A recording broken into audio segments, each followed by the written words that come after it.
वडील, पप्पा, डॅडी बोलायला किती छान वाटतं नाही? पण आपण कधी कधी मुद्दामून जाणून बुजून बाप. आज अशाच एका बापाची एक कहाणी. आई घराचं मांगल्य तर वडील घराचं अस्तित्व असतं. पण या अस्तित्वाला खरंच आम्ही कधी समजून घेतलंय का? वडिलांना महत्व असूनही त्यांच्याविषयी फारसं बोललं जात नाही. लोकांनी वडील रेखाटलेले, पण तेही तापट, व्यसनी, मार झोड करणारे. नाही, समाजात 1-2% असे वडील असतीलही, पण चांगल्या वडिलांबद्दल काय? आईकडे अश्रूंचे पाट असतात, ती रडून मोकळी होते, पण सांत्वन वडिलांनाच करावं लागतं. आणि रडणाऱ्यापेक्षा सांत्वन करणाऱ्यावर जास्त ताण पडतो, कारण ज्योतीपेक्षा समईच जास्त तापते ना. पण श्रेय नेहमी ज्योतीलाच मिळत राहतं. रोजच्या जेवणाची सोय करणारी आई आमच्या लक्षात राहते, पण आयुष्याच्या शिदोरीची सोय करणारा बाप आम्ही किती सहज विसरून जातो.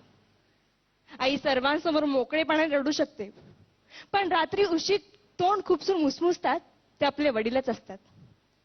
स्वतःचे वडील वारले तरीही त्यांना रडता येत नाही, कारण छोट्या भावंडांना जपायचं असतं. पत्नीने अर्धवसात सोडली तरी पोरांच्या अश्रूंना आवर घालावा लागतो. जिजाऊने शिवबांना घडवलं असं अवश्य म्हणावं, पण त्याच वेळी शहाजी राजांची ओढाताण लक्षात घ्यावी. देवकी, यशोदेचं कौतुक अवश्य करावं, पण भरपुरात पोराला डोक्यावरून घेऊन जाणारा वसुदेव लक्षात घ्यावा.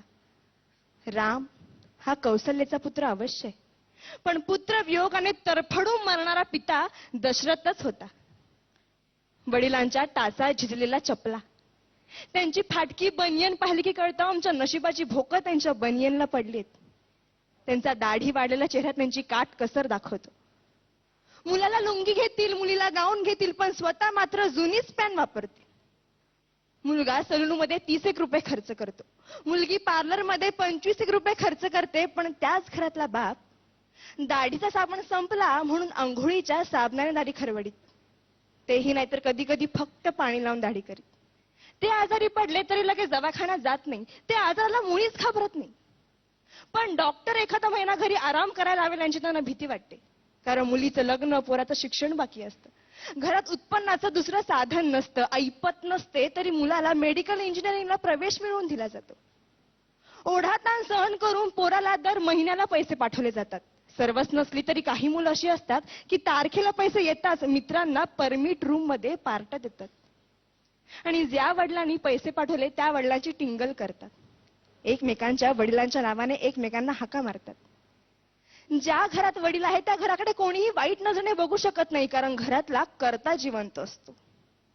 तो जरीही काही करीत नसला तरी तो त्या पदावर असतो, घरच्यांचं कर्म बघत असतो, सांभाळत असतो.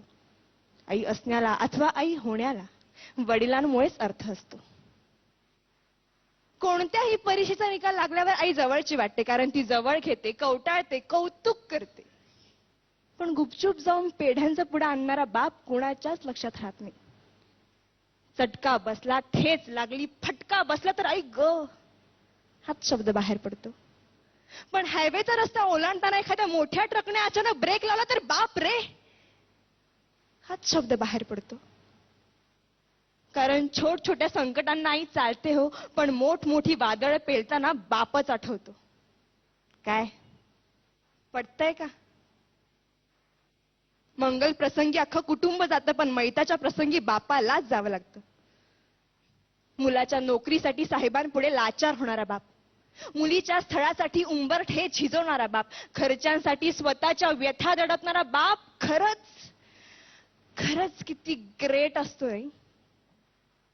वडिलांचं महत्व कुणाला कळतं? लहानपणीच वडील वारल्यावर अनेक जबाबदाऱ्या खूप लवकर पेलाव्या लागतात. त्यांना एका गोष्टीसाठी तरसावं लागतं. बाबांना पूर्णपणे समजून घेणारी असते ती म्हणजे त्या घरातील मुलगी. सासरी गेल्यावर अथवा घरापासून दूर असताना वडिलांशी फोनवर बोलताना त्यांचा बदललेला आवाज ते एका क्षणात ओळखते आणि 17 प्रश्न विचारायला सुरुवात करते. कारण कोणतीही मुलगी वडिलांना जपते, जाणते. इतरांनी आपल्याला एवढंच जपावं एवढीच त्यांची अपेक्षा असते. धन्यवाद.